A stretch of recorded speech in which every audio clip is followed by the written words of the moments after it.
Well, thank you very much, Mr. Chairman, and thanks to our witnesses for appearing here this morning. There's been a lot of discussion in Washington about Russia and Ukraine, but very little about what U.S. policy towards Russia should be, and now and in the future.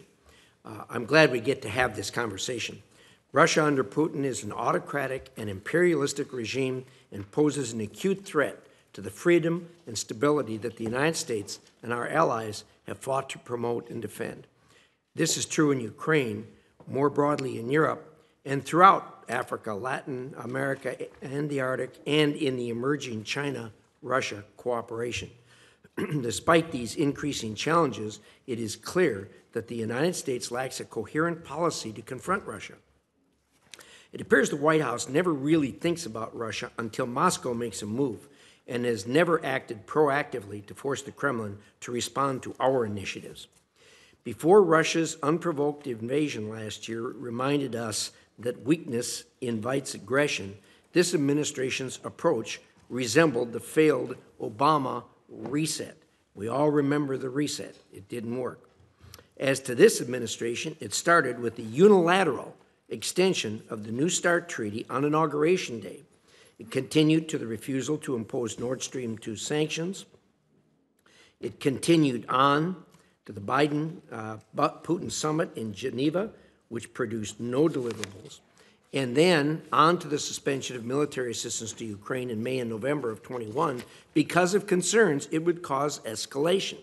The administration has offered olive branch after olive branch, but as predicted, Putin used every dialogue and concession to lend himself legitimacy and increase Russia's geopolitical status at our expense.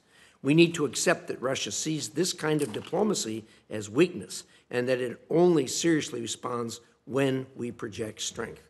This discredited approach has allowed for war in Europe, renewed Russian presence in the Middle East, a militarized Arctic, and a growing Russian proxy footprint across Africa and Latin America. We need to be honest and acknowledge that under Putin, Russia is an adversary, not a willing partner. Our policies must confront Russia as it is now, not as it was 30 years ago. We must view Russia not only as a serious adversary in its own right, but also recognize its role in U.S.-China competition and other challenges of today's world. Domestically, Putin has turned Russia into a feudal kingdom where the whim of an autocrat is the only law. Political repression is at an all-time high. The opposition movement has been crushed, with anyone who expresses dissent either jailed, exiled, assassinated, poisoned. Attacks on press freedom and state control of the media have reduced Russia to a propaganda state. Civil society has been muzzled, and anyone who could flee has already done so. On sanctions, the United States has made a start, but there is so much more to do, particularly in targeting critical sectors like energy and, very importantly, cracking down on third nation sanctions evasion. Likewise, we need a U.S. military strategy that accurately accounts for recent changes in Russia's diminishing conventional capabilities. At the same time, we should expect more nuclear threats. That has become consistent and indeed, during the Ukraine conflict, commonplace because of its frequency to the point that it is largely ignored. This is dangerous, but not unexpected given Russia's ham-handed statecraft.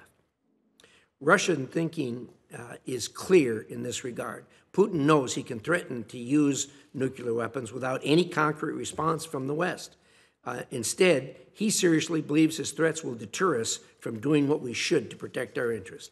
On all fronts, the United States needs to have a clearly defined policy for what we expect from Russia and what we are willing to do to pursue and protect our interests.